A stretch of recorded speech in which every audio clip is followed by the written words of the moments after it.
for Wentworth. Thank you, Deputy Speaker. I'm pleased that we're dealing with this bill today. Although I have some concerns with the way that the government is approaching this, I'm glad that the Parliament will be doing more to support those who rely on affordable and social housing. My own community in Wentworth is one where the cost of housing is forcing many people and families out of the area. This includes many people who are not able to work and rely on government support, but many people who work in the area. It genuinely saddens me that some teachers at our schools, nurses in our hospitals and health clinics, and defence personnel at HMAS Watson and the Victoria Barracks aren't able to live where they want to in our electorate. I recently met with Kate Timmins from the B. Mars Women's Foundation. This is a foundation that helps prevent women from falling into homelessness and helps resolve homelessness and prevent it. She told me heartbreaking stories of nurses in my electorate who were sleeping in cars or sleeping in caves. It's hard to believe, but this has actually happened in this local area, sleeping in cars or sleeping in caves because they cannot afford to pay their rent. It is absolutely catastrophic and a terrible blight on our community. So I welcome this bill and I hope that it does as much good as the Minister promises. But as I said, I do have some concerns, particularly with regard to off-budget spending. This concern is not limited to the Housing Australia Future Fund. It also relates to the National Reconstruction Fund and the Rewiring the Nation Fund, which collectively account for $45 billion in public money that will be invested and expended off-budget. And it relates to the existing off-budget investment vehicles, including the Australian Renewable Energy Agency, the Clean Energy Finance Corporation, the Northern Australia Investment Facility and the Australian Infrastructure Financing Facility for the Pacific. While there may be legitimate policy reasons for an entity to sit outside the Commonwealth budget, it is also legitimate that there are appropriate standards of transparency, oversight and accountability in place. I believe that the existing standards are inadequate, and it would be preferable if action were taken in this parliament to establish a joint committee which would oversee off-budget spending, which would approve new off-budget vehicles and ensure these organisations are operating efficiently and reporting effectively, and that appropriate appointments are made to boards and executive positions. I believe a committee like this would improve the accountability of off-budget entities and raise the unfortunately low standards of oversight and transparency that we have for them. I also want to emphasise that action on affordable housing is not the same as action on housing affordability. And affordability is an issue that is of deep concern to Australians right across the country now, from Wentworth to Wanneroo. It's a concern that young people never know if they'll ever be able to afford their own homes. I was walking up the street the other day in Wentworth and a young man approached me and we were talking about his circumstances and the election and things. And he said, look, he and his partner were moving overseas. They had well-paying jobs, but they just did not believe that they could, even with dual income, well-paying jobs, that they could ever buy a house in the area that they wanted to live, and felt there were greater opportunities in the USA. These are people actually working again for the public sector in jobs that do real difference for the public area.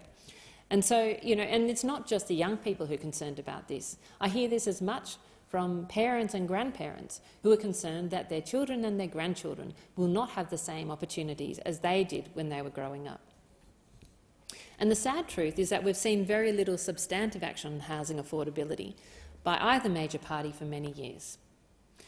It is not because this issue is complex or because there is uncertainty about the right policies or instruments. We know what the problems are and what they are. We've known for many years, and it's not complicated. If the number of people wanting to buy homes increases faster than the number of homes available, prices will rise. And if that problem persists over the years and decades, as it has, then homes will be ever less affordable. The economic and social consequences of this are varied and extend well beyond home ownership.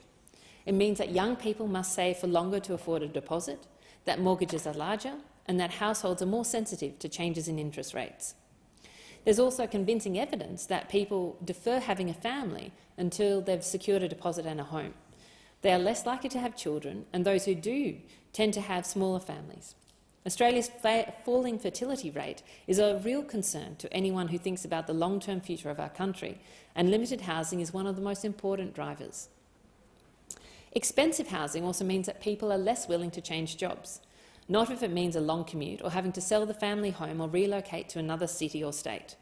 People are giving up opportunity for higher wages, and our economy is foregoing the benefits of greater productivity because housing is simply too expensive. It also means people are less willing to take a chance and start a new business, even if they've got a great idea, because it's just too risky when you need to service a large mortgage. People put it off. They say they'll pursue their dream once their mortgage is paid down and they're in a better financial position. Those that take the next step and explore financials of establishing a new business are often deterred when they see the cost of commercial and industrial space. It's not just residential real estate that is eye-wateringly expensive. And it's no wonder that Australia's rate of startups is so much lower than it should be. Expensive housing also means that a great number of people aren't able to live where they want to live. Lots of Australians work in CBDs but live outside the CBDs and have long daily commutes. Sometimes that is a choice. People want to live near their families, near the beach, or want an acreage, but often it is not. Long commutes are carbon intensive. Urban sprawl is carbon intensive. The infrastructure to support communities spread out over huge suburban areas is carbon intensive. Forcing people to live further away from where they want to be has awful consequences for our environment. And expensive housing produces inequality. Those Australians whose parents own a home, whose parents let them live rent-free while saving for a deposit, whose parents run a bank of mum and dad, they all have a tremendous generational advantage. It's an advantage that works against people who are smart, hard-working and talented, but don't have the financial backing that some others do. And when they're bidding for the same properties, it can make the difference between who wins and who loses. This has been a long list, but I think it's vitally important to recognise that housing affordability is one of the most important issues facing our country. And the answer to this problem is, on balance, more supply. I agree with those who say that state and local governments are more directly responsible for alleviating supply constraints than the federal government. That is true. But it's also true that they're not acting in many cases, and those who are acting aren't doing it fast enough. Which is why we want the federal government to take a leadership role in this. And I commend the government for the Housing Accord, because I think this is absolutely a step in the right direction, but I want the government to go further. It should provide significant financial incentives to encourage other levels of government to adopt policies that grow the housing pipeline, especially in areas of high demand and close to links with walkable streets, cycleways and public transport. It should work with the states to remove taxes that stop housing mobility, such as land tax, such as stamp duty, and replace that tax with land tax, which would be more efficient and more effective and a better way of ensuring that people can move between housing, which is so important for labour mobility. And it needs to raise its ambition in terms of the number of houses that need to be built in this country, because 1 million houses is absolutely not enough. It's a big number, but if we are going to get to an OECD average of houses per dwelling per 1,000 people, then we need to have more houses, and need to be building more houses, and that is when we will create long-term affordable housing. The productivity benefits of this would be enormous and largely, if not entirely, offset the fiscal impact. And I believe the Treasurer should also ask the Productivity Commission to undertake an inquiry into what supply policies would have the largest impact and the potential financial implications. The failures in housing are a drag on population growth, a drag on economic growth, a drag on labour mobility, a drag on innovation, and a major driver of our carbon-intensive travel and an intractable source of inequality within and across generations. Now is the time to act.